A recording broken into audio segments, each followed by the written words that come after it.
Russia is turning towards Asia. This strategic reorientation is not just a fleeting trend but a calculated move that has been in the making for years.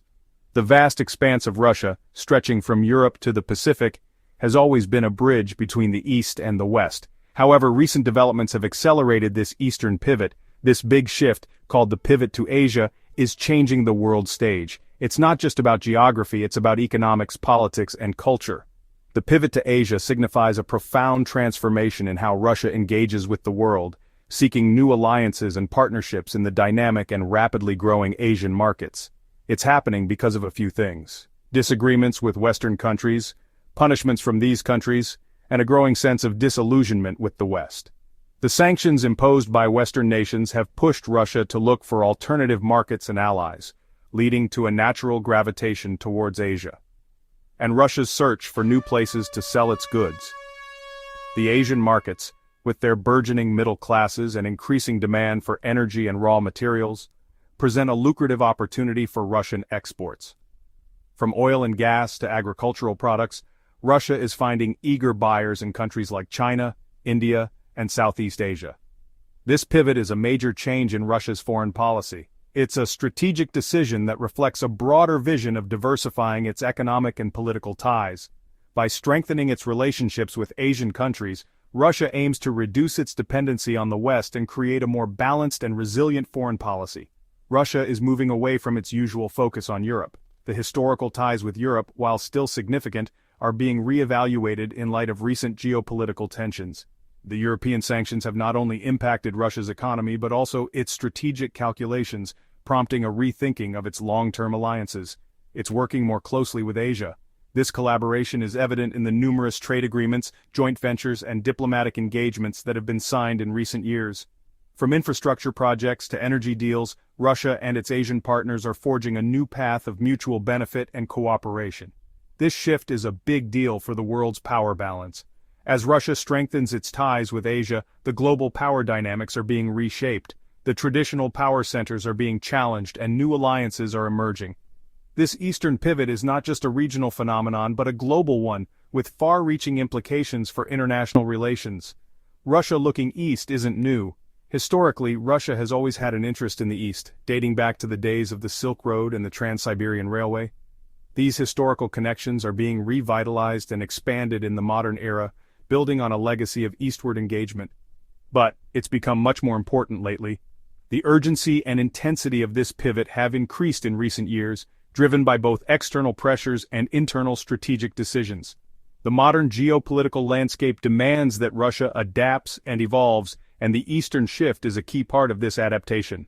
Understanding this shift is key to understanding what's happening in the world today. The Eastern pivot is not just a Russian story, it's a global narrative that affects economies, politics, and societies worldwide. By grasping the nuances of this shift, we can better comprehend the changing dynamics of our interconnected world. Russia's connections with Asia go way back. From the time of the Tsars to the Soviet era, Russia has always been a power in both Europe and Asia. Early explorations into Siberia and the Russian Far East were driven by a desire for resources and new lands. The Trans-Siberian Railway, finished in 1916, shows how much Russia wanted to expand east. During the Soviet times, Russia's relationship with big Asian powers like China went up and down. But when the Soviet Union collapsed in 1991, things changed.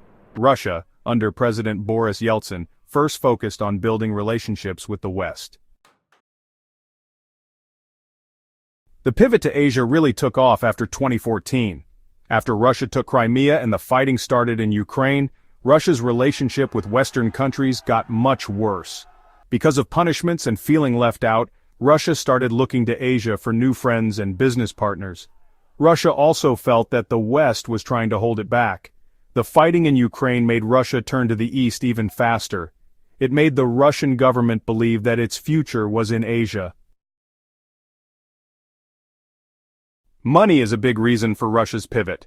Asia's economies are growing fast and more people there have money to spend.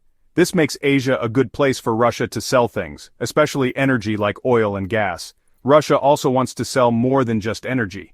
It sees Asia, with its factories and new technologies, as a place to get money and new ideas. The pivot also helps Russia rely less on Western countries for trade and money. By working more with Asia, Russia hopes to be better protected from future punishments. The Dragon and the Bear. A tricky friendship with China. This relationship is one of the most intriguing and complex geopolitical dynamics in the modern world. At the center of Russia's move to Asia is its growing friendship with China. This partnership is driven by a mix of strategic necessity and mutual benefit.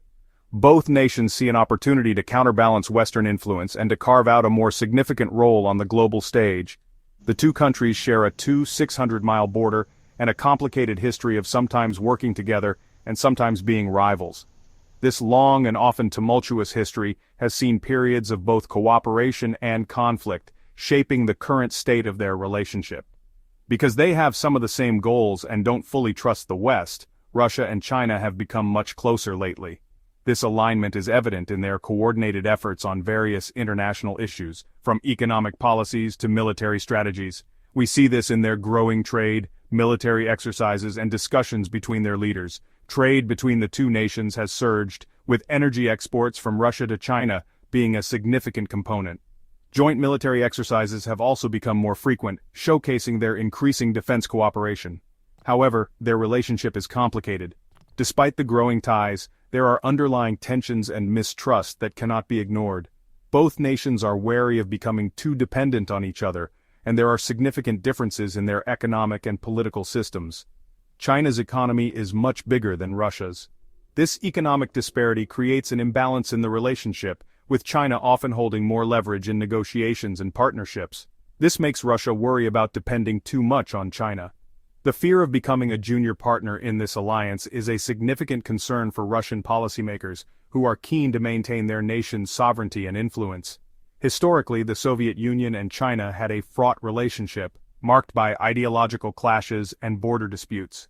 Today, while the ideological divide has lessened, the strategic calculations remain complex. Cultural exchanges and educational programs have also been on the rise, fostering a better understanding between the two peoples.